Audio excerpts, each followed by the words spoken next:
I have had a very complicated relationship with social media. It's complicated. Putting yourself out there. It's not without risk. It's a lot of work. So I don't have the comment section on. And really be candid. But to be very candid, Meghan Markle and Kamala Harris, are they truly the victims of the decade, or have they mastered the art of manipulation? Whenever things go wrong or their plans fall apart, the blame never seems to land on them. Instead, it's always someone else's fault. The media, the public, or anyone who dares to question them. In their world, accountability is a foreign concept, and every criticism becomes an attack. The pattern is clear. When success fades, the narrative shifts, and suddenly they're not responsible. Everyone else is lying. Really be candid. just again, to be very candid, Authentically, organically want to share. Kamala or Meghan, because they are always so authentic and candid. he lied. He lied. That's what he said. He lied. When you watch them side by side, the similarities are almost uncanny. It's as if both Meghan Markle and Kamala Harris attended the same masterclass in polished inauthenticity. Every gesture, every carefully rehearsed smile, every deflection feels choreographed. Take Kamala Harris, for example. She never actually won the presidential race, yet somehow the narrative has been spun to make her the overlooked hero rather than the underperformer. And of course, in her world, none of it is ever her fault. I do not think about failing. No. And then there's Meghan Markle, endlessly trying to reinvent herself, this time as a lifestyle entrepreneur. From her jam and wine lines to her podcast and even her Netflix cooking show, each venture has struggled to find real success. The reviews have been brutal, the numbers disappointing, yet you'll never hear her admit to any of it. Instead, it's always framed as a misunderstanding, bad timing, or someone else's fault. The pattern continues. Failure gets rewritten as sabotage and accountability gets lost in the spin. Would you have done something differently? There is not a thing that comes to mind. And Yes, I would ask people to tell the truth. I mean, at this point, you have to wonder, are they actually copying each other, or have they both become so overly rehearsed that they've completely lost touch with reality? It's almost eerie how identical their responses can be. Just watch this first clip. Both ask the same simple question. Would you do something differently? And instead of offering reflection or honesty, what follows feels like a scripted performance. Calculated, practiced, and entirely disconnected from genuine emotion. They don't need to change. At least, that's what they seem to believe. Instead of taking responsibility, they shift the blame. It's always someone else's fault. According to them, it's you and me.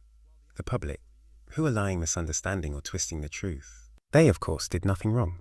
But honestly, what's so hard about a little self-reflection? About looking back at your choices and admitting that maybe, just maybe, there were things you could have handled better or done differently. Yet for Meghan and Kamala, that kind of humility never seems to make the playlist. When questions like that come up, it's as if their favorite tune starts playing. Wasn't me. Wasn't me. It wasn't me. It wasn't them. It wasn't them. Of course not.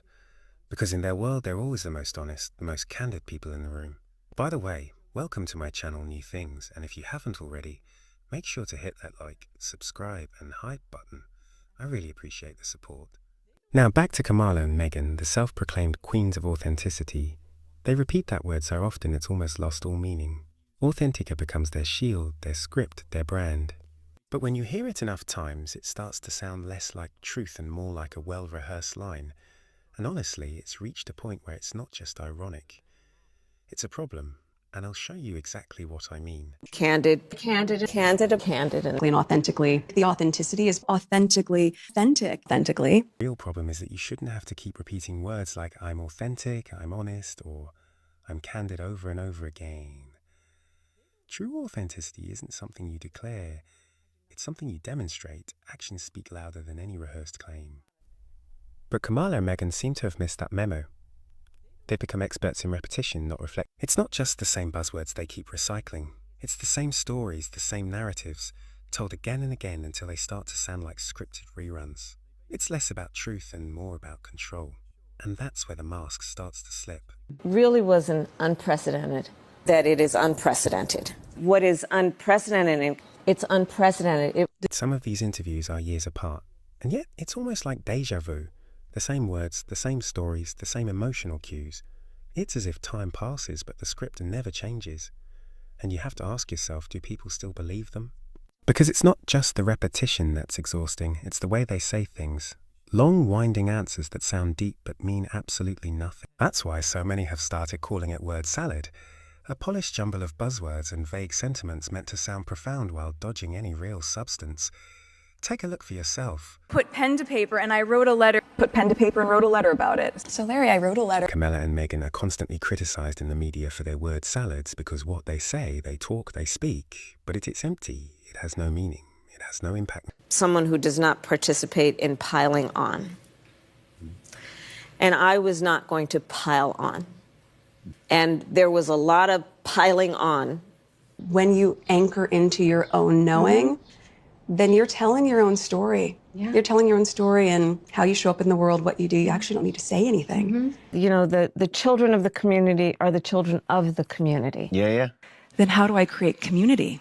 Does she hear herself when she talks? But this woman just is not talented. She is not skilled. Then come the smiles. Wide, flawless, almost too perfect to be real. Every expression seems calculated, every movement staged like a performance. It's a full cocktail of facial theatrics, the rehearsed smiles, the repeated phrases, the predictable gestures. Together they create an image so polished it ends up feeling fake. Honestly, maybe we're the ones who need a cocktail just to believe it. Watching Meghan and Kamala side by side, it's impossible not to notice the striking similarities. Not just in their mannerisms, but in their patterns of deflection and repetition. And I'm not trying to be harsh here, but they're the perfect examples of how constant blame shifting, empty word salads, and recycled narratives can erode credibility.